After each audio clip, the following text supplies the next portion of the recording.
Bienvenue chez nous, Mamie Doula. Merci. On s'est rencontrés dans un moment où je me sentais démunie et très vulnérable. Cet été, j'allais accoucher d'un moment à l'autre. Ma date était dépassée, si on peut dire comme ça, pour le bébé. Et j'ai découvert que notre bébé était en siège, c'est-à-dire qu'il avait la tête en haut et il se présentait les fesses, les pieds. Et j'ai cherché la journée même, après avoir su ça, toutes les façons pour le retourner. Et en googlant, en cherchant des réponses, je me suis rappelé qu'il y avait une technique qui s'appelait Spinning Babies, qui pouvait servir à aider l'enfant à se retourner. J'ai découvert ton site web et ton nom m'a immédiatement interpellée, Mamie Doula. Parce que ma grand-maman, je l'appelais Mamie, ça m'a touchée. Je pense que c'est une des premières choses que je t'ai dit au téléphone. J'ai besoin d'aide. Fait que mon intention aujourd'hui avec toi, c'est de parler de cette approche-là, parler aussi plus de mouvement pendant l'accouchement, la préparation à l'accouchement, pour d'autres parents ou futurs parents qui, comme moi, étaient peut-être pas informés avant que ça leur tombe dessus. Est-ce que tu peux nous expliquer, en fait, pour commencer, Mamie Doula, d'où vient le nom? Oui, quand j'ai décidé de recommencer à faire de l'accompagnement à la naissance, parce que je suis accompagnante à la naissance, je me cherchais un nom. Puis comme j'avais déjà 5 petits-enfants, je dis pourquoi pas Mamie? Mamie Doula. Puis j'en ai parlé à mon entourage, puis tout le monde trouvait ça génial. Bien, j'ai dit, ça va être Mamie Doula. Et c'est vraiment, les gens aiment beaucoup. Ouais. Aiment beaucoup, beaucoup le Mamie Doula. Puis je m'assume comme grand-mère. Oups, je m'assume comme grand-mère aussi. T'es une vraie mamie. Je suis une vraie mamie. Depuis, il y en a un 6e qui est né. Alors, j'ai 6 petits-enfants de 7 ans et demi à 9 mois. Alors, c'est quasi un par année. C'est assez intense. Puis, on sait très bien que les filles appellent qui quand elles ont eu un bébé? Leur maman. Leur maman. Alors, c'est 2 filles que j'ai, donc j'ai été absolument, mais énormément sollicitée. Alors, c'est pour ça un peu Mamie Doula. Puis, les gens oublient que je m'appelle Sylvie, tellement ils aiment moi, il faut que ça. j'y pense. Quand je te fais, je dis-tu Mamie ou Sylvie? Ben, je vais dire Mamie. Tu sais, souvent, je t'appelle Mamie quand même. Ah oui, même des amis à moi m'appellent Mamie. Des femmes de mon âge là, qui m'appellent Mamie Doula parce qu'ils trouvent ça trippant, mais c'est ça. Mais je m'appelle aussi Sylvie. Je pense que ça rejoint, en fait, un besoin plus profond de connecter, puis d'avoir une présence féminine, une sagesse, tu sais, pour nous aider. Puis ce que j'ai découvert aussi en discutant avec toi, c'est que, tu sais, ce nom-là, Mamie, a encore plus de sens. Par ton travail, tu veux même recréer le lien mère-fille ou mère-grand-mère. Est-ce que tu veux nous parler un peu de cette branche-là? T'as lu mon site web, hein? Je suis informée. Tu es bien informée. On en a parlé aussi beaucoup, en fait. Oui. Mais oui, j'ai créé une approche ou un cours, si on peut appeler ça comme ça, qui s'appelle « Soyez la mamie doula de votre fille ». Et mon intention avec ça, c'était de reconnecter les mères avec leurs filles ou les grands-mères avec la future mère. Parce que on est dans une société où est-ce qu'on a été compartimentés. Les vieux ensemble, les jeunes ensemble, ceux qui ont des enfants ensemble, ceux qui n'ont pas d'enfants ensemble. Même à la garderie, c'est les bébés ensemble. Après ça, c'est tout en strates comme ça. Puis il manque de lien entre les générations. En plus, dans l'histoire de la médicalisation de la naissance, on a coupé le lien de la femme qui accouche avec sa mère en disant que la mère, c'était des histoires de grand-mère, etc., etc. Et d'ailleurs, et en plus, on a une histoire aussi de médicalisation depuis les années 40, où est-ce qu'on a séparé les bébés de leur maman. Alors, on manque de liens dans notre société, puis ça se reflète aujourd'hui entre les filles et les mères. Qu'est-ce que tu veux dire par on a séparé les mères de leur bébé à la naissance? Ben, si on recule à l'époque où est-ce que moi je suis née, à la fin des années 50, je ne serais pas plus précise que ça. J'aurais dit le début des années 60. Les femmes étaient complètement endormies lors de la poussée, de la dernière phase de l'accouchement. Fait qu'elles ne voyaient pas naître leur bébé. Les bébés étaient amenés directement en pouponnière et les femmes n'étaient pas encouragées à allaiter. Donc, c'est des puéricultrices qui s'occupaient des bébés dans les premiers jours, voire les premières semaines de vie. Puis la mère voyait son bébé à travers une vitre. Moi, j'ai déjà fait une interview d'une femme qui a accouché en 59 et 61. La première fois endormie, puis la deuxième fois éveillée. Puis sa première fois avec sa fille, qui était mon amie, elle a fait une crise à l'hôpital. Elle était sûre que son enfant était mort parce que quand elle s'est réveillée, elle n'avait pas son bébé avec elle. Instinctivement, il y a eu un moment de panique. Absolument. Parce qu'elle sentait qu'elle devait être avec son enfant. Absolument. Puis, ou bien qu'il était handicapé. Elle aura fait une crise en couleur et en cinémascope entre la salle de réveil puis sa chambre parce qu'elle était en civière. Puis elle voulait son bébé. C'est parce qu'il est mort, c'est parce qu'il est handicapé. Puis elle m'a admis parce qu'elle a eu un fils après, sans être endormie. Puis le lien qu'elle a avec son fils, elle le sent pas avec sa fille. Puis elle est d'une tristesse quand elle évoque ça. Elle essaye toujours d'aller rejoindre sa fille, puis elle n'y arrive pas. Je pense qu'il y a une reconnaissance que l'expérience de naissance, dans l'enfantement ou la naissance, peut avoir des impacts. Les premiers moments de vie ou les premières années de vie peuvent avoir un impact monumental sur le développement à long terme de l'enfant. Moi, on en parlait avant de partir l'enregistrement, mais Michel Audin l'a beaucoup amené ça aussi dans son travail. Il parle beaucoup j'ai beaucoup aimé le terme il s'intéresse à la genèse de la santé. Comment est-ce qu'on peut créer le meilleur contexte dès la naissance pour le bien-être à long terme de l'humanité. Je pense qu'il voit aussi, il pense beaucoup au bien-être de l'humanité. Puis moi, ça m'a parlé parce que justement, mon scénario de naissance n'a pas été celui que j'escomptais finalement.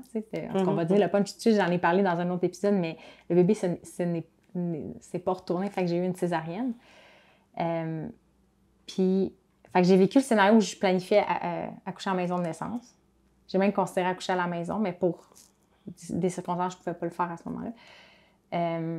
Puis finalement, j'ai accouché à l'hôpital, mais j'ai aussi eu l'accompagnement d'une doula. Fait que j'ai vu un peu les différents univers. Puis c'est vrai que j'ai senti une déconnexion à mon corps et à mon enfant plus grande à l'hôpital. Que l'approche, c'était le risque zéro, on veut être sûr que vous soyez en vie, mais c'était moins, disons, intime et enveloppant comme expérience. Une salle opératoire, là, on s'entend. Moi, je savais même pas c'était quoi une césarienne, comment exactement ça se déroulait. Je l'ai découvert en le vivant. Je suis heureuse que finalement, comme ça, c'est somme toute bien passé. Mais il a fallu, c'était un bon travail spirituel aussi de se dire, OK, c'était pas cette expérience-là que j'imaginais. Puis comment est-ce qu'à partir de maintenant, je peux essayer de me reconnecter à quelque chose de plus naturel et d'intime avec mon enfant. Finalement, c'est plus quand je suis revenue à la maison que je trouve que le lien de connexion a été fait en peau à peau. Puis... Oui, bien, les liens d'attachement peuvent se faire. C'est pas parce qu'on a une césarienne qu'on n'aura pas de lien d'attachement. On peut en avoir un. Mais, tu sais, si tu prends, on parlait de pourquoi le cours de grand-mère, là, tu sais, de mamie, mais c'est, tu sais, ça part aussi de mon expérience. Ma mère a failli mourir à ma naissance.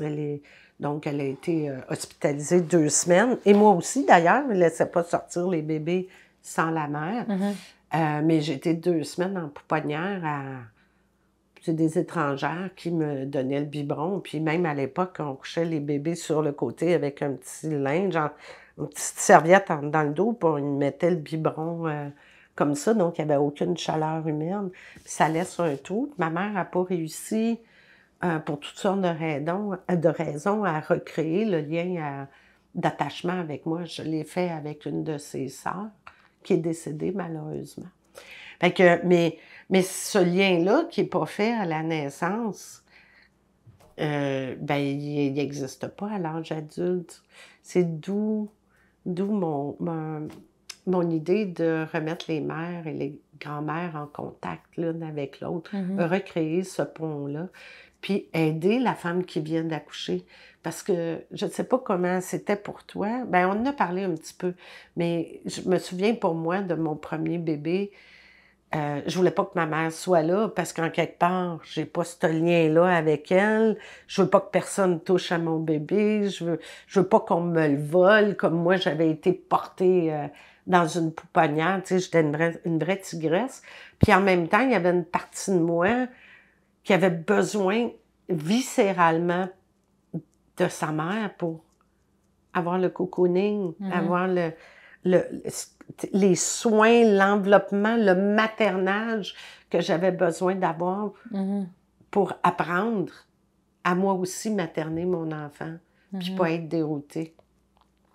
Moi, je l'ai réalisé, l'ampleur de ça, à quel point on est déconnecté des naissances et même de la parentalité, là, dans les premières semaines de vie du bébé, parce que je me sentais démunie. J'avais un enfant, un nouveau-né dans les bras, puis j'ai réalisé en le tenant là, que j'avais jamais tenu un bébé aussi jeune dans mes mains. Alors qu'avant, comme tu dis, quand on vivait en clan, en tribu, c'était multigénérationnel. Là, les enfants de différents âges jouaient ensemble, les plus vieux s'occupaient des plus jeunes, les cousins et les cousines s'entraidaient, puis l'enfant était porté. L'enfant pouvait même être alimenté par d'autres mères dans certains cas. Puis là, je me retrouvais avec un bébé naissant dans les mains, puis je me suis posé la question, je le tiens-tu comme il faut? L'allaitement, je pensais que c'était intuitif, puis il y a une grosse partie intuitive autant pour la mère que pour le bébé, mais il y a aussi une partie que j'ai réalisée, c'est un apprentissage. Oui. Puis j'avais essayé de me préparer au portage, à plein la chaîne l'hygiène naturelle, mais l'allaitement, ça m'a pris de court, là. Ça a été beaucoup plus difficile que je pensais. Puis je pleure, comme tu dis, cet appel-là viscéral pour se reconnecter avec nos familles, des gens qu'on aime, puis des gens qui peuvent nous aider. Je l'ai ressenti profondément. Je me sentais presque en deuil de dire l'humanité, disons, dans le monde occidental, là, a perdu ça par, comme tu dis, la séparation des générations. On ne vit plus ensemble. On célèbre ensemble, on se voit dans les parties de famille, mais on ne vit plus ensemble. Puis ça fait qu'il y a des expériences auxquelles on n'apprend plus juste en observant. Tu sais. Puis, fait que je tenais mon enfant, puis je me disais, effectivement, mais je voudrais ma mère. Tu sais, je voudrais, comme, c'est difficile, c'était vraiment difficile les premières semaines de vie. Puis il y a une partie de moi qui se disait, mais ça ne devrait pas être aussi difficile. C'est difficile parce que notre style de vie concorde plus à ce qu'on a besoin socialement, puis on n'est plus connecté à la nature. Moi, c'était ça ma conclusion. Tu sais, je souffre individuellement, puis je pense que plein d'autres parents souffrent parce que notre style de vie est plus bénéfique pour nous à beaucoup de niveaux, puis il y a un savoir-faire, puis des interactions qui sont perdues. Moi, c'est comme ça que je l'ai vécu. Fait que quand tu me parlais de ton envie de reconnecter les générations, ça m'a immédiatement parlé. Puis même qu'on oublie, c'est ça que, voilà, quelques générations, il n'y avait même pas d'accouchement à l'hôpital. Là. Ça aussi, c'est une autre réalité, tu sais,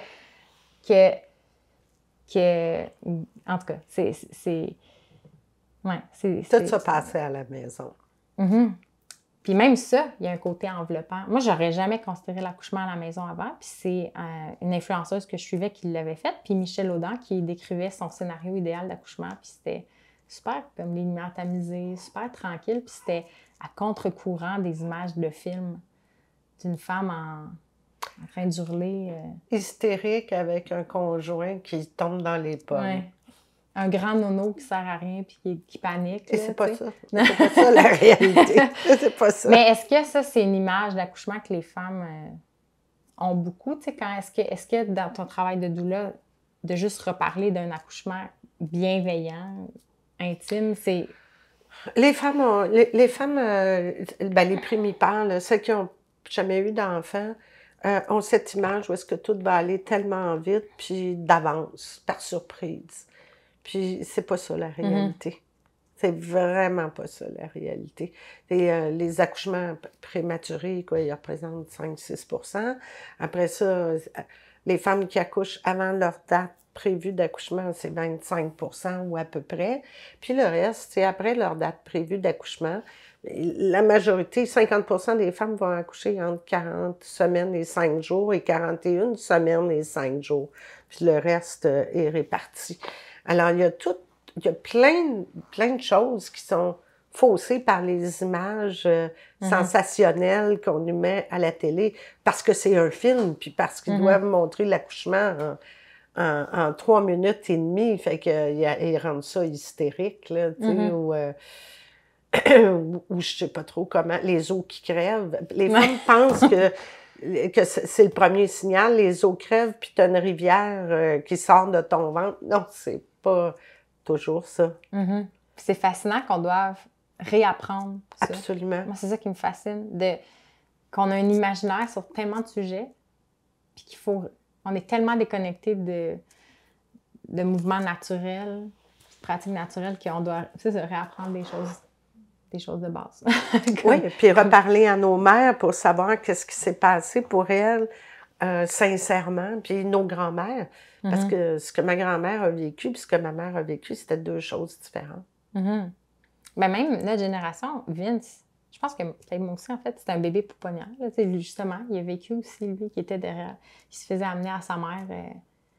pour les boire. Pour les boire. Puis l'idée, c'était pas malveillant. C'était que la mère se repose, je pense. Puis là, les infirmières s'occupaient du bébé. Puis aujourd'hui, je suis heureuse que la tendance ce soit vers le pot à pot. Puis cette idée-là de garder la mère en contact avec l'enfant. Oui, parce que ça crée une grande détresse chez les bébés d'être séparés de leur mère. Mais l'idée n'est pas mauvaise. Tu sais, dans d'autres cultures, la grand-mère débarque à la maison pour s'occuper de la maisonnée, pour s'occuper de sa fille. Puis la femme qui vient d'accoucher reste couchée, là. C'est comme elle fait rien pendant 1 semaine, 2 semaines, 3 semaines, ça va même jusqu'à 3 mois. Tout ce qu'elle fait, c'est nourrir son bébé, se lever un peu, se recoucher. Puis la grand-mère s'occupe de tout. C'est elle qui lave le bébé, qui chante la couche. Mais le bébé n'est pas dans une pouponnière. C'est ça la différence. Oui, il faut que la femme... Il y a encore la chaleur humaine. Puis... Oui, il faut que la femme se repose, c'est vrai, mais on n'est pas obligé de lui enlever son bébé pour qu'elle se repose. Bien, justement, dans le perte de savoir, quand j'ai su que mon bébé était en siège, je me suis fait annoncer par la médecin aussi qu'il y avait des fortes chances que j'ai une césarienne. Puis à partir de là, sur le coup, je ne savais pas c'était quoi les pratiques sur comment, si on peut le retourner, qui a le... Tu sais, je savais pas que l'inversement, c'est juste le gynéco qui peut le faire, ou je sais pas si c'est un médecin qui peut le faire. L'inversion. L'inversion. Tu vois, j'ai pas retenu cette période-là beaucoup de mon moment à l'hôpital. Fait que c'est ça, que là, je me suis dit, ben qui a ce savoir-là? Les sages-femmes n'ont pas le droit d'accoucher en siège. Fait que là, je me disais, c'est ça, si je veux me rapprocher de mon scénario idéal, comment le retourner? Mais qui a ce savoir-là? Fait que là, quand j'ai googlé Spinning Babies, je t'ai trouvé. Fait que là, pour les gens qui se demanderaient peut-être encore, c'est qu'est-ce que c'est ça? Qu'est-ce que c'est que Spinning Babies? Ouais. Qu'est-ce que c'est Spinning Babies? Bon, avec le terme anglophone, effectivement, ça vient des États-Unis. La première fois que j'ai entendu ça, moi, je pensais que c'était faire du spinning avec ton bébé. Là, moi, je pensais que c'est faire spinner le bébé. Oui, que j'étais comme... Non, ça veut dire que c'est dans le terme de rotation. Donc, que le bébé puisse faire sa rotation et son voyage à travers le corps de la femme. Parce que Spinning Babies a été créé cette approche-là, parce qu'on ne peut pas parler d'une méthode, on va parler d'une approche. Une méthode, je trouve ça un petit peu trop rigide comme terme. Fait que c'est une approche où est-ce qu'on change le paradigme de la naissance. On n'essaie plus de savoir à combien la femme est ouverte, puis combien qu'elle a de contractions, puis la durée des contractions. On va plutôt chercher à savoir, est-ce que la mère, elle a de l'équilibre dans son corps, puis où est le bébé? Il est placé où, le bébé? Parce que si le bébé est mal placé, ben l'accouchement va être beaucoup plus long, l'accouchement va être plus douloureux et il peut y avoir ce qu'on appelle des arrêts de progression, puis ça amène des interventions de plus en plus jusqu'à la césarienne. Ça fait que la première fois qu'on m'avait suggéré d'aller suivre le cours Spinning Babies à Montréal, en anglais, c'est une doula américaine qui est venue donner le cours d'initiation à Spinning Babies et ça s'adressait aux intervenantes en périnatalité, là, sage-femme, doula, infirmière. Et moi, ça a été un coup de cœur incroyable. Quand j'ai fait la mâchoire ouverte, c'est ce qui me manquait. Il y avait ce lien-là du bébé puis du corps de la femme. Tu sais, parce que dans tout ce que j'ai appris, dans toutes les formations que j'ai suivies, même mes formations universitaires, on parlait toujours faut que la femme change de position. Le standard, c'est que le bébé rentre à gauche, mais il peut commencer à droite.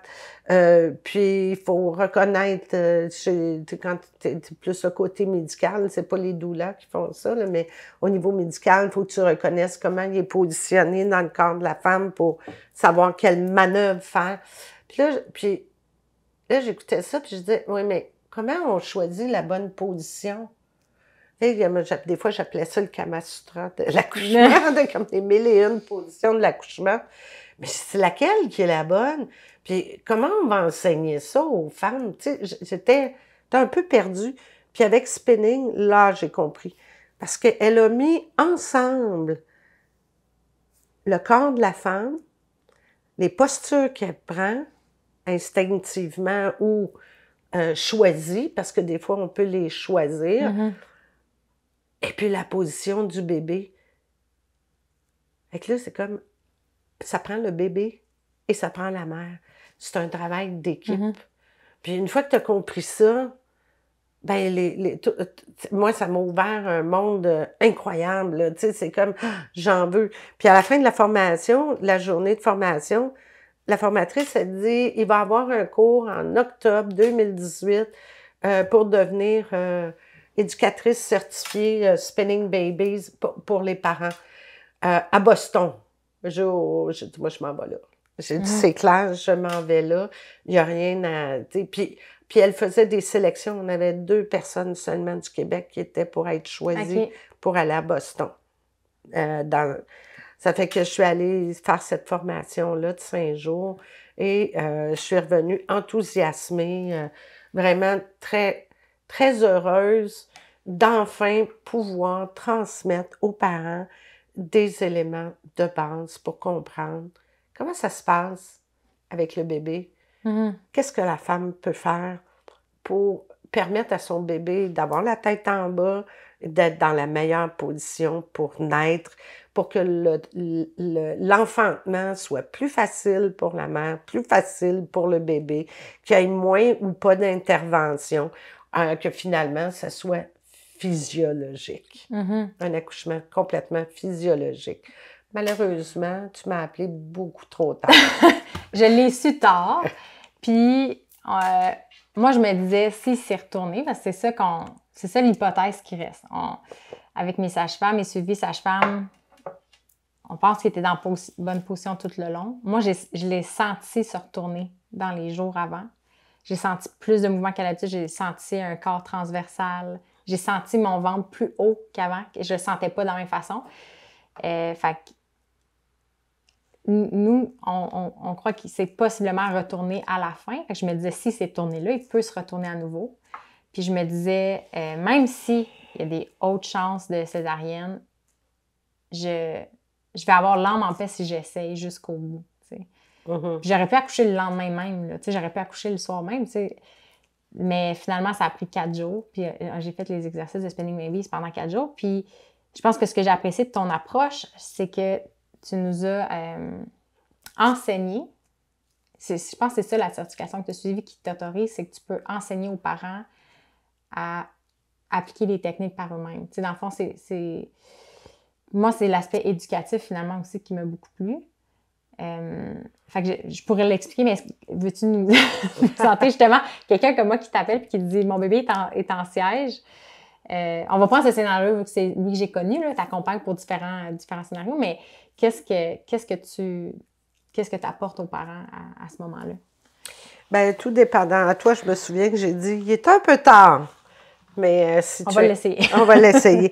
Mais ça m'est arrivé d'avoir une cliente qui m'avait appelée parce que son bébé est en siège, mais vraiment un siège franc, là, vraiment franc.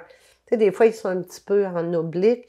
Quand ils sont en oblique, c'est parce qu'ils sont sur le chemin de se tourner.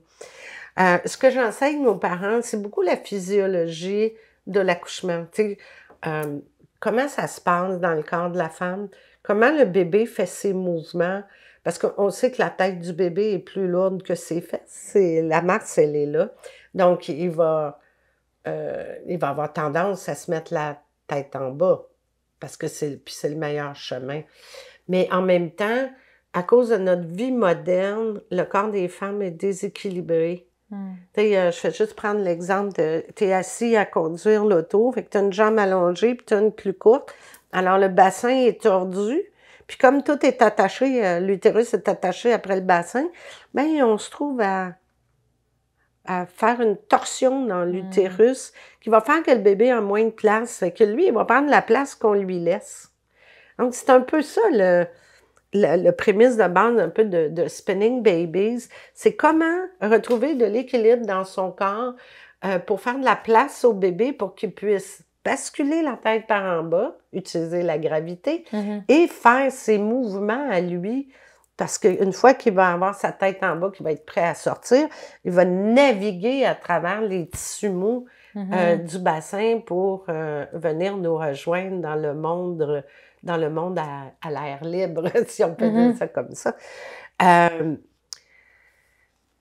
Et c'est ça que je leur enseigne. Les papas sont fascinés parce qu'il y a un côté très mécanique de la chose, puis ça les approche de leur conjointe parce qu'ils comprennent ce qui se passe dans le corps de la femme. Puis pour la femme, ben, je pense que ça lui permet de plus se connecter à son bébé, d'avoir plus confiance à son bébé aussi, qui va trouver le chemin, puis de trouver, elle, les outils ou les choses à faire pour lui permettre d'avoir le plus de place possible pour pouvoir faire son chemin.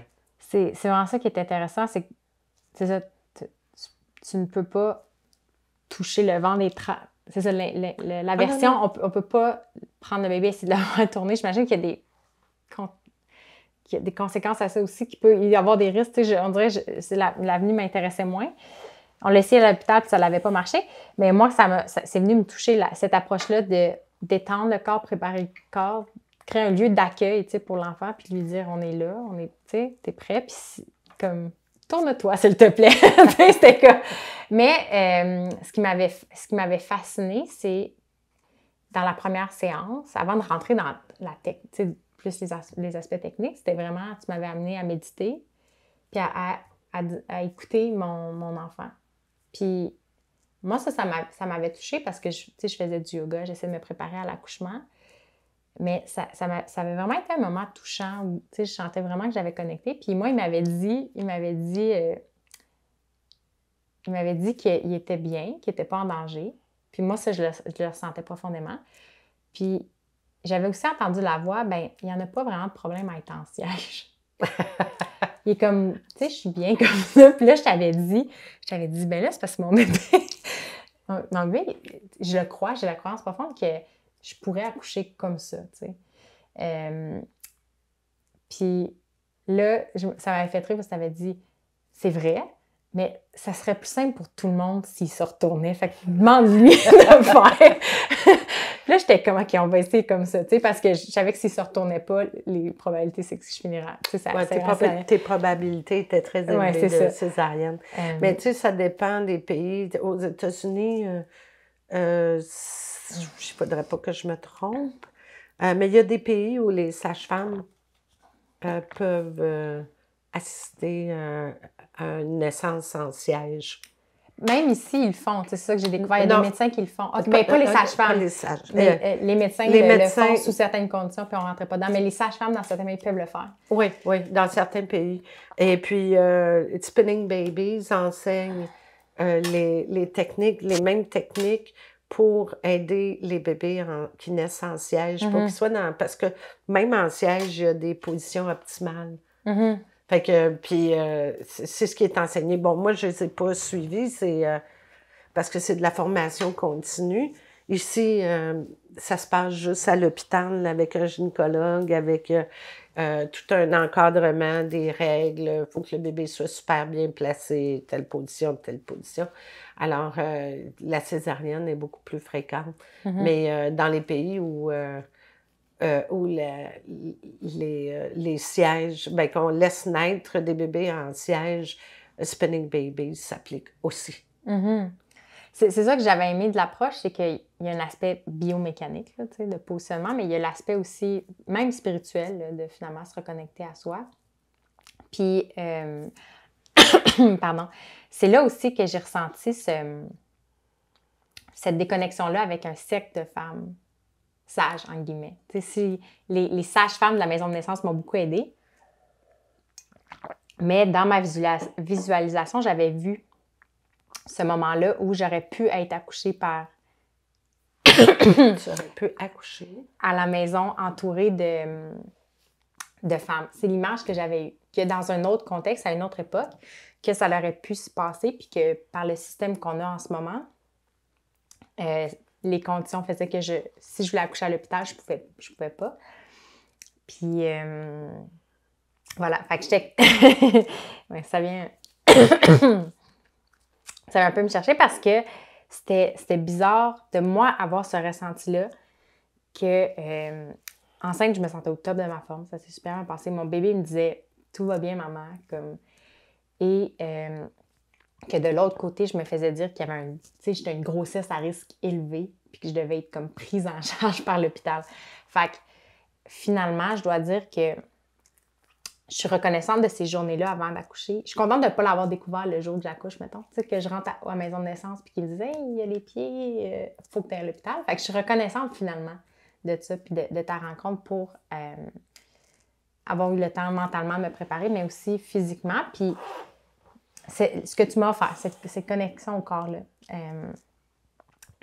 Parce que j'avais même pas fait l'exercice moi-même de réfléchir à comment mon bébé était positionné puis de le ressentir de l'intérieur.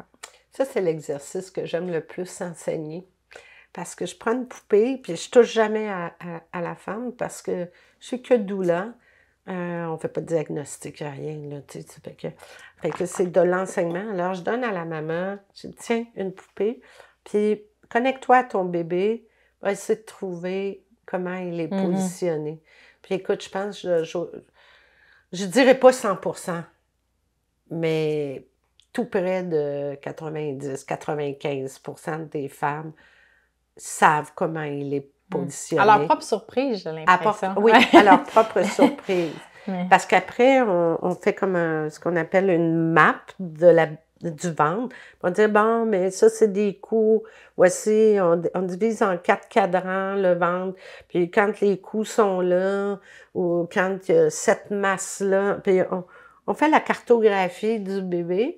En fait, la femme fait la cartographie du bébé. Il y a un beau livre que Spinning Babies vend qui s'appelle Belly Mapping. Là, okay. Il n'y a pas grand-chose de traduit en français, malheureusement, mais les images sont bilingues. On voit bien les images. Fait qu'on peut voir comment le bébé est positionné. Puis, dans cette partie-là que j'enseigne aux femmes, c'est aussi de se faire confiance dans le repérage ou dans le contact avec leur bébé. Puis je pense que toi, ça avait été notable quand j'avais pris conscience de la position de ton bébé, puis que tu pouvais communiquer avec lui. Absolument. Absolument, parce que dans la préparation à l'accouchement, je pense que c'est quelque chose que tu abordes beaucoup, c'est l'emphase est beaucoup sur le plancher pelvien. C'est comme la femme, oui, mais on dirait qu'il y a un focus. Je suivais un entraînement en ligne pour la préparation à l'accouchement, puis pour se mettre en forme, puis je suis reconnaissante d'avoir fait. C'était le fun, ça me gardait active et tout, puis il y avait des exercices de méditation, de yoga et d'entraînement. Mais c'était très focusé sur le plancher pelvien, puis j'étais comme une femme, c'est pas juste son plancher pelvien. Tu sais, il y a comme d'autres choses. Il y a un corps aussi, tu sais, puis il y a comme... Puis avant de savoir que mon bébé était enceinte, j'avais pas non plus la conscience de la mobilité du bébé dans le ventre. Tu sais, c'était pas tant quelque chose... Je me disais, bon, ça se fait naturellement, puis ça va se faire, tu sais, je réfléchissais pas... Je parlais avec mon bébé un petit peu, mais c'était plus dans une visualisation future, là, dans « je vais t'accueillir dans mes bras », ou c'était moins dans l'immédiat de « t'es dans mon ventre, puis où es-tu dans mon ventre ». Oui, ça m'avait intéressé, mais aussi, ce qui vient me chercher, c'est l'aspect style de vie. Parce que dans les exercices de plancher pelvien, je trouvais que c'était aussi très focusé sur le plancher pelvien, faire des exercices de contraction de ci, de ça, de machin. Puis, moi, j'essayais de dire, OK, mais pourquoi est-ce qu'autant de femmes ont besoin de se reconnecter à leur plancher pelvien puis de faire des exercices? Tu sais, qu'est-ce que, dans notre quotidien, on a perdu finalement qui fait qu'on a besoin de faire ça, tu sais? C'est quand même un peu étrange. Fait que Spinning Baby, si je comprends bien, part de là, un peu. En partie, mais j'aurais le goût que tu fasses la surprise que tu as eue quand j'ai commencé à parler de Spinning Babies et du mouvement quand on s'est rencontrés la première fois. Tu étais absolument, pas sidérée, mais éblouie. On a une vie moderne qui fait qu'on est dans des positions non physiologiques. On est assise sur des sofas hauts. Là, ici, ils sont bas, je les aime, tes sofas. On est assis sur des sofas hauts. On est assis au volant d'une auto avec un pied allongé, l'autre raccourci. Donc, un bassin tordu, un dos tordu, des tensions non équilibrées dans le corps. On est assis dans l'autobus, on est assis devant notre ordinateur, assis à une toilette trop haute. On est assise à la table de cuisine, on est assise en train de jouer au téléphone et même courbée, refermée. Donc, on marche plus beaucoup. On marche pas tellement, pas autant qu'on devrait. On marche pas 25 km par jour. Fait que, tu sais, on trouve ça bien effrayant en Afrique que les femmes marchent 7-8 km pour aller chercher de l'eau. Puis ils reviennent avec de l'eau sur leur tête, ils sont pas mal plus en forme que nous autres. Crée-moi, je suis allée en Afrique, puis j'en revenais pas de leur condition physique des femmes âgées. Âgées. Puis les femmes au village, ils accouchent beaucoup plus facilement que les femmes en ville. Parce qu'il y a plus la portion de squat aussi, un mouvement. Il y a la portion de squat. Ben, le corps est plus en équilibre, il est moins tordu, il est moins fermé. Puis les postures sont meilleures, le dos est plus solide. Là. Tu vois, moi, je suis une fille qui est toujours assise à l'ordi, fait que j'ai tendance à faire ça. Oui, on a tous... hein? Comme le dos est pas si fort que ça. Mais, alors, notre vie moderne nous permet pas d'avoir beaucoup d'équilibre dans le corps, fait que notre plancher pelvien est soit pas de tonus, soit trop tonique. Hypertonique. Et le bébé navigue dans le plancher pelvien. Il fait pas juste écarteler des os, il va aller ouvrir le plancher pelvien pour faire son chemin. Et c'est fait pour ça. Puis la mobilité de la femme qui va bouger son bassin, ses jambes, son corps pour laisser passer son bébé, bien, on l'a perdu. Ça, c'est fascinant. Puis avec Spinning Baby, c'est ce que j'enseigne. Comment ramener cette mobilité-là versus le monde moderne dans lequel on est. dans lequel on est. Puis avec les autres formations que j'ai aussi, là, ça me donne, parce que ça me permet de m'adapter avec une femme qui est peu active, d'une femme qui est très active, de l'autre qui fait, comment on appelle ça, du workout, là. Du CrossFit. Ou, du CrossFit. Ou, il y a des activités qui font qu'il y a une contraction musculaire plus forte. Au niveau du il y a c'est moins détendu, fait qu'il faut détendre. Oui, il faut détendre. Il faut détendre le corps. Il faut détendre le plancher pelvien. Puis le plancher pelvien, ben, c'est celui qui, s'il est trop résistant ou trop fermé, ça peut créer des arrêts de progression. Puis ça crée aussi d'énormes déchirures. Bernadette de Gasquet est la grande défendrice des planchers pelviens. Elle défend bec et ongle les planchers pelviens, lâchez-les, ménager le plancher pelvien parce qu'après, ça cause des problèmes aux femmes. S'ils sont hypertoniques, tu veux dire? Dans quel cas? Ben, dans les cas où c'est hypertonique, c'est dans les cas de la position dans laquelle les femmes poussent leur bébé. C'est dans les cas aussi de déséquilibre au niveau du plancher pelvien, parce que tu peux avoir un côté plus tendu puis l'autre moins tendu. Fait que le bébé, quand il essaye de pousser, mais il se met la tête un peu croche parce qu'il essaye de trouver son chemin. Fait que c'est simple et complexe. Bien, je pense qu'on se rend dans cette déconnexion-là sociale avec d'autres générations ou avec la nature. On réalise pas que le mobilier moderne puis nos choix de vie, c'est pas la vie qu'on avait comme, si on recule très loin, là, comme chasseur-cueilleur, mais qu'on a le même corps. Tu sais, l'Homo sapiens de 200 à 300 000 ans, c'est le même corps, le même cerveau, puis c'est comme si on nous prenait, puis on nous mettait dans cette vie-là du jour au lendemain. Finalement, c'est un éclair. Là, ce qui nous entoure, là, c'est rien du point de vue évolutif. Là. Fait que nos corps en souffrent de plein de façons, puis j'aurais pas fait le lien autant avec l'accouchement moi-même. Tu sais, moi, je me disais, je squatte beaucoup, tu sais, on vit beaucoup au sol.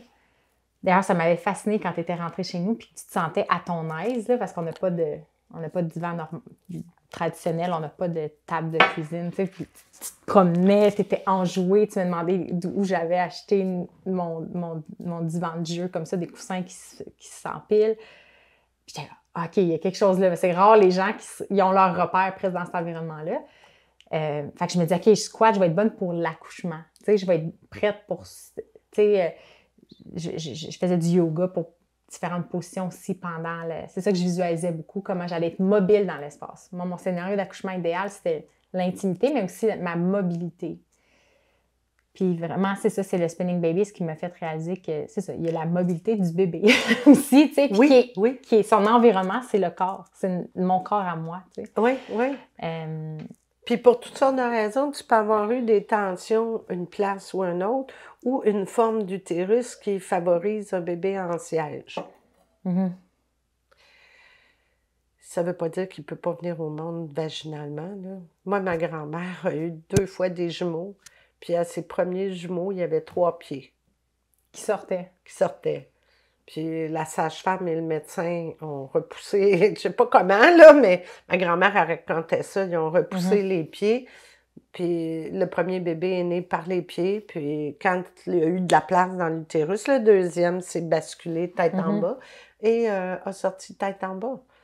Fait que c'est ça, on a médicalisé beaucoup l'accouchement. Mais tu me fais réaliser qu'on a cette vision-là que le bébé est très passif. Là. C'est comme s'il se fait pousser du corps de la mère. Tu sais, finalement, là, c'est comme la mère qui force, puis le bébé va être expulsé du corps. Puis finalement, quand ça ne marche pas, ben on va l'expulser de force, là, avec des forceps, des ventouses, une césarienne dans mon cas. Tu sais. Alors que l'enfant, comme... Il y a des réflexes déjà, tu sais. Il y a des façons, il peut, c'est ça. Il va naviguer dans ton... Ouais. Puis, je veux dire, il navigue... Je ne dis pas qu'il s'en va comme ça, parce que... Il n'y a pas de temps d'espace. Non, il n'y a pas de temps d'espace, mais il fait justement le spin. Alors, il plonge comme ça, puis il va tourner la tête, il va tourner les épaules, en passer une, revenir sur lui-même, passer l'autre épaule. Puis après ça, il va retourner pour continuer son chemin. Et j'ai même vu une fois un accouchement où est-ce que la femme a fait le bébé a remonté. Il n'avait pas remonté, son bébé, il a déplié ses jambes. Puis il a poussé jusque dans le fond, puis après ça, il s'est donné. C'est comme il s'est donné une poussée. C'est la première fois, ça, je l'ai vu juste une fois, là, puis que la mère a tout senti. Elle n'était pas sous péridurale, donc elle sentait beaucoup. Puis un gros bébé en plus, un gros bébé, de presque 10 livres. Mais c'était de voir que le bébé avait déployé ses jambes. Fait que le bébé participe à sa naissance. Et nos contractions sont beaucoup plus pour, comme le guider un peu. Des fois, je compare ça à la spéléologie, là. Tu sais, ceux qui vont dans les grottes, là, puis moi, j'ai juste d'y penser, j'étouffe, là, mais tu sais, comme ça le comprime, puis lui, ça lui donne de la force pour aller faire son chemin. Puis, tu sais, comme il va rencontrer des obstacles. Ah, OK, ici, c'est dur, donc je vais aller tourner. Oui, OK, là, c'est plus étroit, je suis obligée de rester comme ça. Bon, je dis pas qu'il fait une réflexion intellectuelle, là, mais c'est un peu ça. Puis, pour aider, ça, fait que là, on a parlé de avant l'accouchement, tu sais, essayer de faire retourner le bébé. Finalement, c'est ça, il y a différentes techniques avec des écharpes, avec des ballons. Oui. Mais juste avant, toi, tu as vécu le bébé en siège qu'on voulait faire tourner. Mais je tiens à préciser une chose, c'est que Spinning Babies ne s'adresse pas seulement aux bébés qui sont en siège. C'est vraiment remettre de l'équilibre dans le corps de la femme. En anglais, elle dit c'est les trois disons les trois paradigmes, les trois piliers, c'est l'équilibre, la gravité et le mouvement. Fait que même si le bébé a la tête en bas, il peut être très mal positionné. Il peut être en oblique, il peut, bon. Alors, spinning va aider à remettre de l'équilibre dans le corps de la femme, permettre à la gravité de faire son œuvre avec le bébé qui va basculer dans la bonne position et même fléchir la tête parce qu'il peut s'installer comme ça, c'est pas génial, là. Fait que, il faut qu'il fléchisse. Puis, par le mouvement du bébé et de la mère, mais il peut trouver son chemin. Fait que ça va pour tout le monde. Tous les scénarios. Tous les scénarios, oui. Aussi pour l'accouchement lui-même. Tu sais, ça peut être ça peut être pour pendant l'accouchement, comment on bouge pendant l'accouchement aussi. C'est préparer le corps, mais aussi apprendre des positions, parce que c'est intriguant aussi de se dire qu'il faut réapprendre à accoucher, tu sais. Dans le sens que même si c'est notre premier enfant, avant, encore une fois, il y avait un savoir, puis un savoir-faire, puis une sagesse, où on était exposé, j'imagine, à des accouchements, puis des bébés naissants, puis le soin de la mère et des enfants. Mais la plus grosse différence de avant, puis pourquoi Spinning Baby? C'est parce qu'il y a eu une médicalisation des naissances, puis on a couché les femmes sur le dos dans l'immobilité. Et ça cause beaucoup de dommages aux femmes. Entre autres, les fameuses déchirures.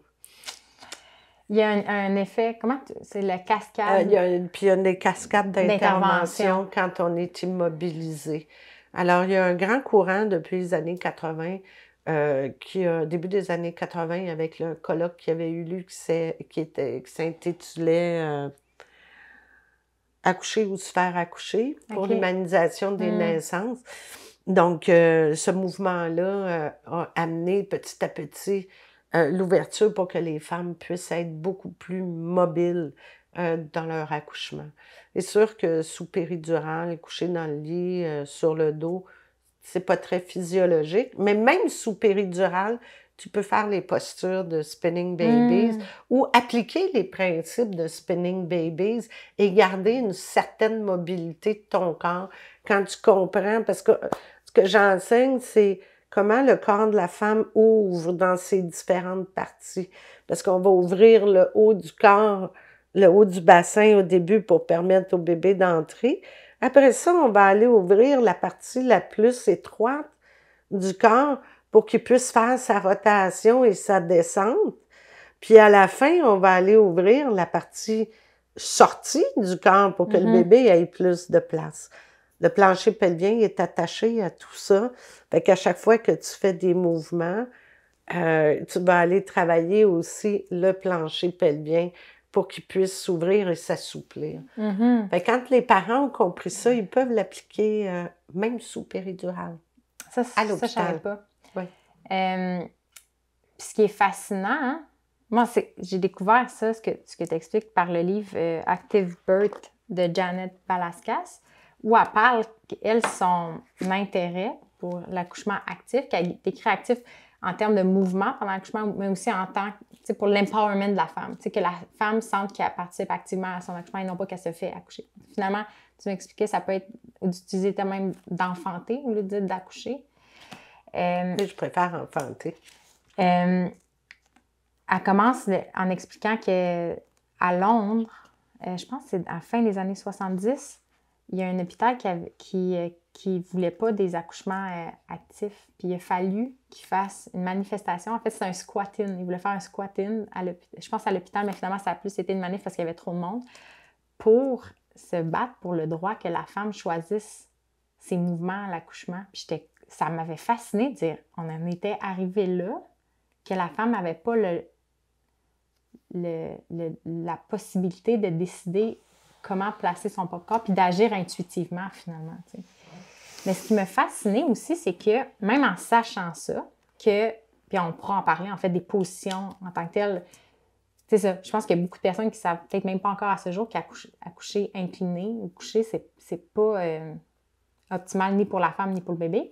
Mais même en sachant ça, quand je suis arrivée à l'hôpital la journée de mon accouchement, j'ai passé par le triage du CHUM, puis j'attendais encore pour voir ça. Il y avait peut-être une possibilité qu'il m'accouche en siège naturellement, vu que mon travail était déclenché naturel.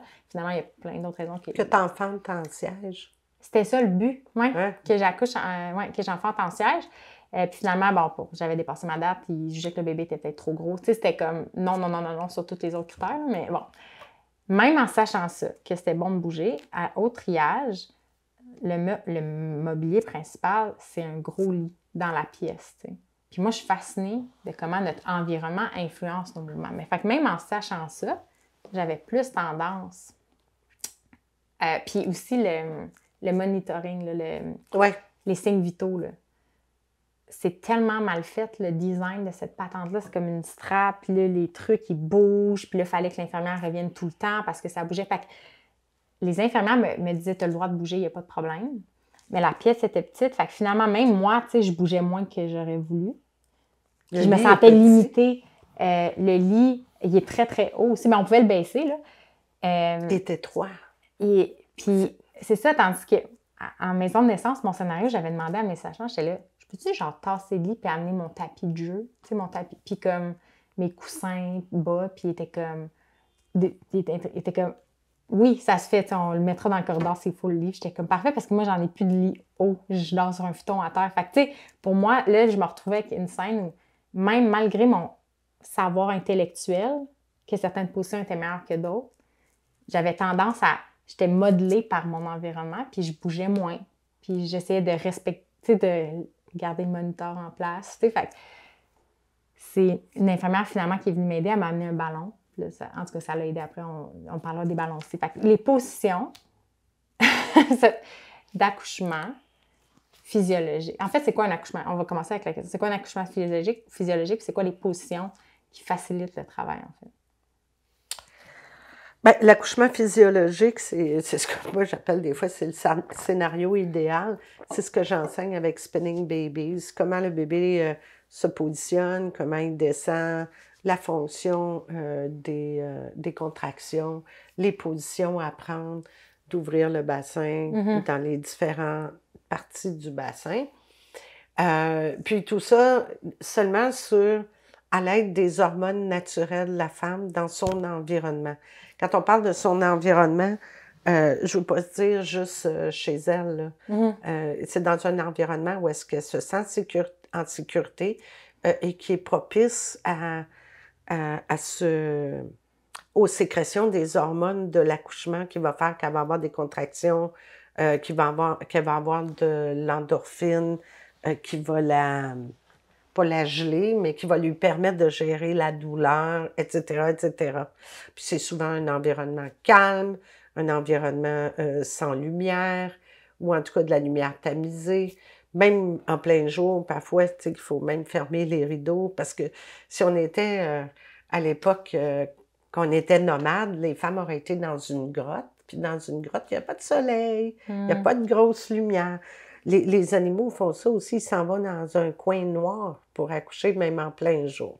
J'imagine que tu as besoin de te sentir protégée, là, parce que c'était un moment de vulnérabilité quand même. Oui, puis c'est le rôle du papa d'être le protecteur de cet environnement-là. Parce que la femme... Fait qu'une fois qu'elle se sent en sécurité, elle va... Peu importe l'endroit où elle accouche, l'accouchement physiologique va laisser toutes les hormones prendre leur place, les contractions prendre leur place, le bébé faire ses mouvements, puis elle, instinctivement, la femme choisit certaines positions plutôt que d'autres pour permettre au bébé de naviguer dans son corps. C'est ça que j'appelle l'accouchement physiologique. Puis la sortie du bébé en poussée physiologique, c'est pas celle qu'on voit à la télévision où est-ce qu'on bloque notre respiration puis qu'on pousse et pousse encore.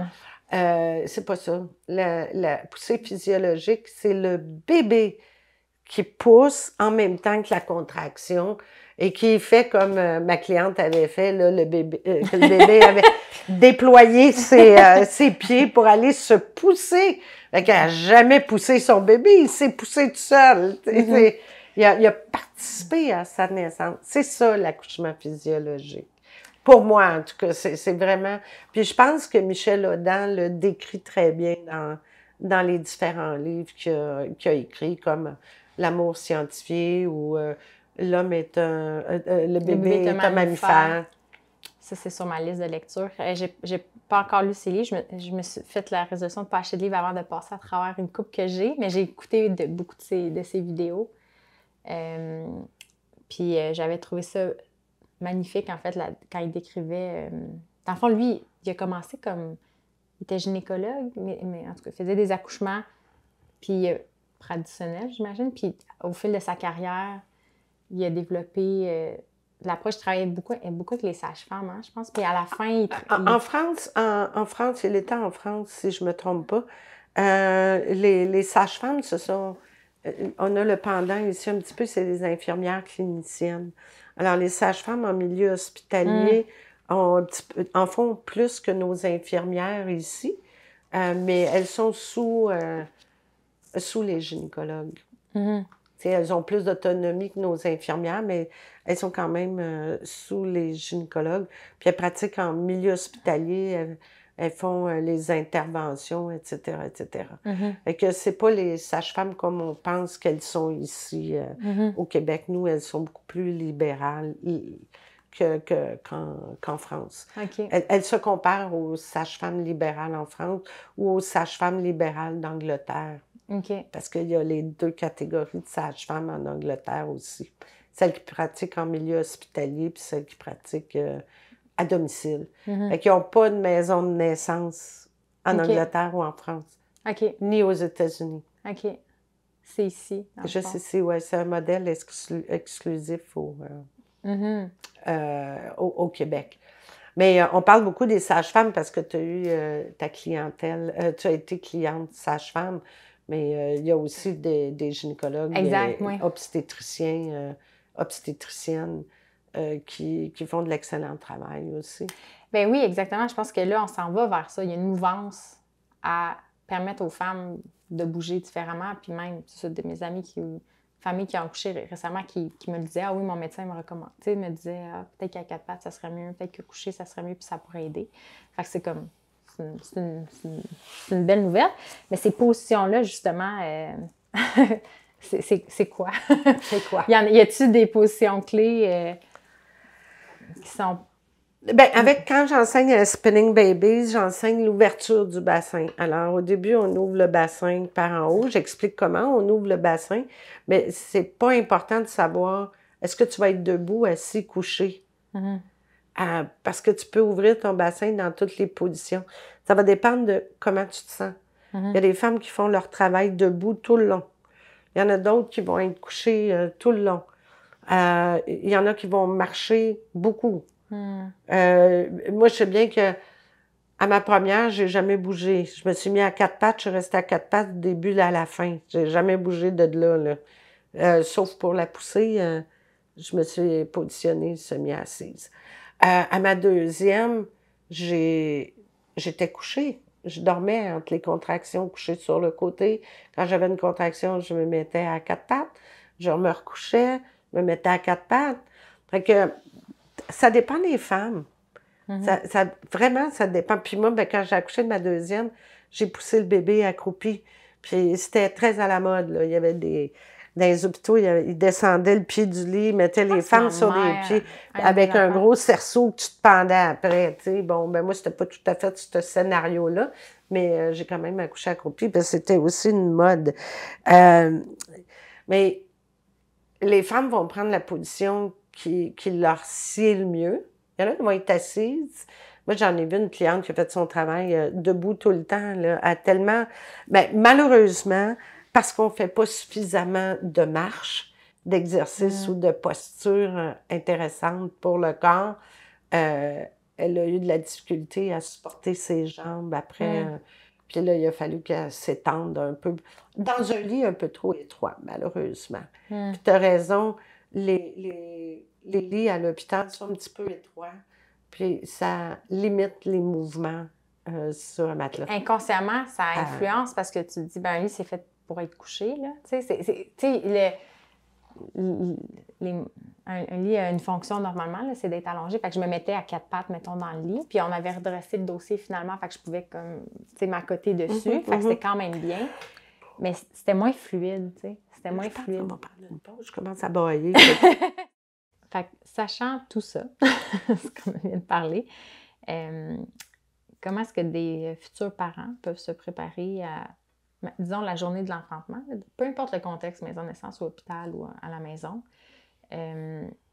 comment préparer l'environnement? Y a-t-il des items qui peuvent faciliter le mouvement, des items que toi, tu aimes particulièrement?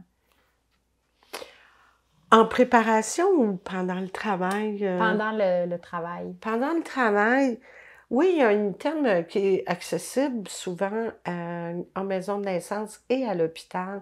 Ce sont les ballons. Les ballons pour l'accouchement, ça peut être assez aidant. Il faut quand même utiliser le ballon de la bonne grosseur. Un ballon de 75 cm pour une femme de 5 pieds 3, 5 pieds 2, c'est pas mal trop gros. Fait que, mais oui, le ballon, puis je pense que tu l'as utilisé au début du travail. Le ballon, il peut être bien utile. D'ailleurs, j'ai suivi une formation qui s'appelle Ballon forme couple, qui est une approche qui a été créée par Danielle Fournier, qui était d'abord une danseuse de ballet de jazz, si je ne me trompe pas, chorégraphe et prof d'éducation physique. Puis elle a été initiée au ballon exercice, pour faire de l'exercice, mais plutôt avec les personnes plus âgées et carrément des personnes âgées. Puis elle a décidé de l'appliquer à la périnatalité. Fait qu'elle a créé ce qu'on appelle le ballon forme périnatale, dans laquelle il y a le prénatal, les exercices prénataux avec le ballon forme couple qui est l'utilisation du ballon pendant le travail et l'accouchement, et le ballon, les exercices postnatales avec le ballon. Alors moi, j'ai suivi juste 2 parties de ces 3 parties-là avec Danielle Fournier. Puis j'espère que tu pourras mettre son lien à la fin je mettrai la référence. du vidéo. Elle a fait un mémoire de maîtrise qui a été complété en 2014, puis elle l'a publié en 2017. Puis elle a vu que l'impact de l'exercice prénatal avec le ballon réduisait le nombre de césariennes, réduisait le nombre de péridurales, moins d'induction, évidemment moins d'intervention, puis au final, plus de mobilité du corps de la femme. Fait que c'est une très, très belle approche, puis elle est accessible beaucoup dans les hôpitaux. Il y a certains hôpitaux où est-ce que il y a des infirmières qui ont été formées pour être instructrices certifiées ou pour former d'autres infirmières. Puis elles ont été formées par Daniel. Mais avec le temps, bon, comme le personnel change, fait que ça dépend des hôpitaux où tu peux avoir des infirmières formées. Mais oui, c'est une bonne approche. Puis d'ailleurs, dans Spinning Babies, on utilise un peu le ballon. Fait que mes deux formations se complètent une dans l'autre. Puis, parlant du thème, parce que je réalise que d'avoir des... Parce qu'on pourrait bouger librement dans l'espace. Juste par nous-mêmes, notre corps, sans aucun accessoire. La danse, ça pourrait être une façon de le faire aussi, là, de simplement danser puis se promener dans le mobilier. Je pense qu'un ballon, un item physique peut nous aider. C'est rassurant des fois aussi d'avoir... il y a une interaction entre l'objet ou d'avoir des exercices associés. Y a-t-il d'autres items?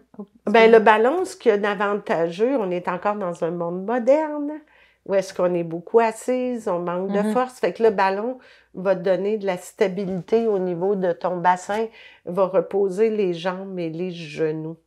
Donc, ça peut être un outil intéressant, autant pour la femme qui n'est pas en forme que celle qui fait énormément d'exercices. Parce que celle qui fait énormément d'exercices, ça peut lui donner plus de souplesse, ou est-ce qu'elle est plus en force, puis il manque de souplesse. Fait que le ballon est un très bel outil. Mais outre ça, moi, ce que je préfère, je ne suis pas très yoga, j'ai rien contre le yoga, mais comme je suis hyper laxe, le yoga est pénible pour moi, il n'est pas vraiment pas facile, c'est très, très dur. Donc, l'autre, ce que j'aime beaucoup, c'est la danse.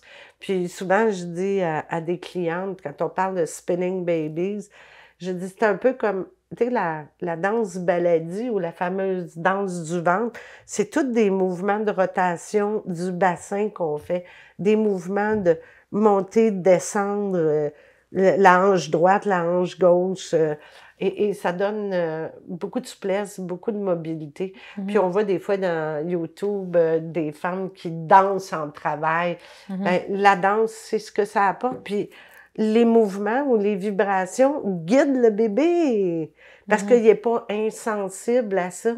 Puis même les sons graves vont inviter le bébé à descendre. Ça fait que oui, la danse, c'est un autre outil que les femmes peuvent utiliser très, très facilement.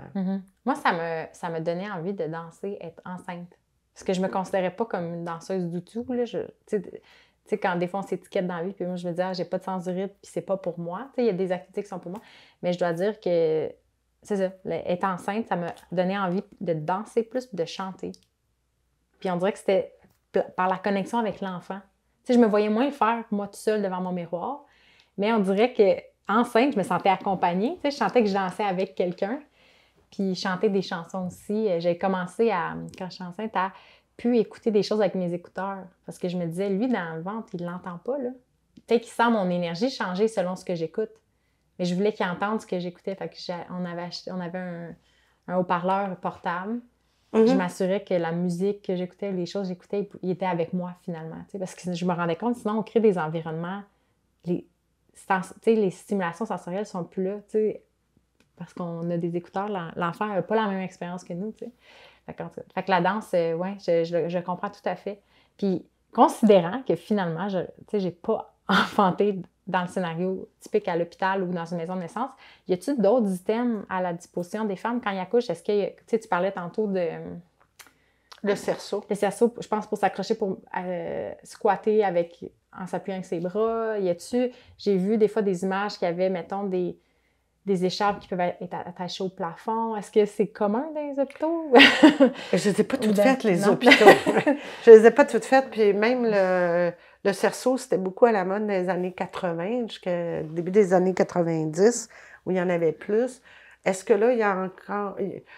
Probablement que dans certains hôpitaux, il y a encore accès à ces cerceaux-là, mais peu utilisés, parce qu'il ne faut pas oublier que le taux de péridurale pour un premier bébé, surtout pour un premier bébé, est très, très, très élevé. Puis la péridurale est souvent associée à l'immobilité. Oui. Ou à moins de mobilité. Oui, à moins de mobilité. OK. Puis c'est pour ça que l'approche Spinning Babies où l'utilisation du ballon peut être aidante, même sous péridurale, même au lit. Puis ce serait... Les doulas, il y a des doulas qui ont été formés avec le ballon forme-couple, mais il y a très peu de doulas qui ont été formés avec Spinning Babies, malheureusement. On devait faire une formation en mai 2020 pour les doulas, sages-femmes et infirmières. Puis elle n'a pas pu se faire. À cause de la situation. Elle n'a pas pu se faire. Mais un donc, jour, on ne sait pas ça, quand est-ce. ça, Ça va revenir, ça va revenir. revenir.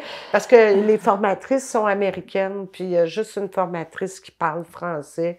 Alors, ça devient assez complexe de trouver une date, un moment, une salle, etc., etc. C'est quand même long à organiser. C'est le fun de se voir en personne pour parler de mouvement. Ouais. Tu sais, le Zoom, ça nous a aidé, mais ça se donne en présent. Ça se donne pas en Zoom, ce cours-là. Mais moi, c'est sûr que les cours que je donne, je peux le donner en Zoom parce qu'on a une vidéo qu'on peut faire passer, que les parents peuvent visionner, puis après ça, on explique. Mais la formation pour les doulas et les intervenantes en périnatalité, c'est... Il faut l'aspect pratique de... Non, c'est parce qu'il faut... C'est ça, et comme on ne peut pas. Ouais. Fait que les personnes qui seraient intéressées, en fait, à un accompagnement avec toi, c'est quoi la meilleure façon de rejoindre, de te contacter? Dans mon site web. Puis, curieusement, je me rends compte que c'est beaucoup du bouche à oreille. C'est vraiment ce qui se passe pour moi, là, pour avoir des clientes. C'est souvent des références, mais les gens peuvent aller visiter mon site web, mamidoula.com. C'est facile à retenir, facile à écrire. Mamie avec un E. Mamie avec un E. Et c'est pour les futurs parents, les grands-mamans, les grands-parents. Y a-t-il des grands-pères? On parlait des grands-mères, mais y a-t-il des grands-pères qui t'ont... Eh bien, il pourrait. Et ça pourrait arriver parce que, ben, tu sais, je sais qu'il a commencé à avoir des groupes qui se forment autour de la paternité, du vécu des hommes. Et c'est quelque chose qui m'interpelle, mais je n'ai pas encore exploré cet aspect-là. Mais je sais que les hommes ont à se redécouvrir à travers la paternité et être le protecteur de la famille, finalement, de la famille naissante. Puis il ne faut pas oublier que les papas aussi, avec un premier bébé, eux autres aussi naissent à leur paternité. C'est toute la famille qui est en train de naître avec l'arrivée d'un bébé. Les grands-mères ne sont plus mères, deviennent grand-mères. C'est ça. La naissance, c'est pas juste un bébé. Non, c'est une nouvelle vie. Moi, ça fait 4 mois, il va y avoir 4 mois la semaine prochaine, là, puis j'ai l'impression d'avoir vécu une deuxième vie déjà. Oui, puis pour ta mère, pour ta soeur, pour ton conjoint, pour pour tout le monde. Moi, j'ai été fascinée de l'amour que cet enfant-là recevait. Les bébés apportent beaucoup, puis ils ramènent un lien social, assurément. Juste quand on prend des marches, là, ça fait sourire. Il y a des interactions. Oui, il y a tout le temps quelqu'un. Bon. Merci pour ta présence. Merci d'avoir été là pour moi, dans un moment, pour nous, en fait, dans un moment très intense émotionnellement. Puis on s'est revus par après, plus calme, faire le bilan de tout ça. Puis je suis reconnaissante, en fait, des personnes que j'ai rencontrées qui m'ont aidée à plein de moments, avant ou après l'accouchement. Puis votre travail est vraiment, vraiment précieux. Fait que merci d'être là. Alors, tout en mouvement. Oui. À bientôt. À bientôt. Salut, moi c'est Vincent, je suis normalement derrière la caméra pour Radio Renard, mais avec Marc-Claude, on expérimente, on fait plein de tests au quotidien pour intégrer le mouvement dans notre vie.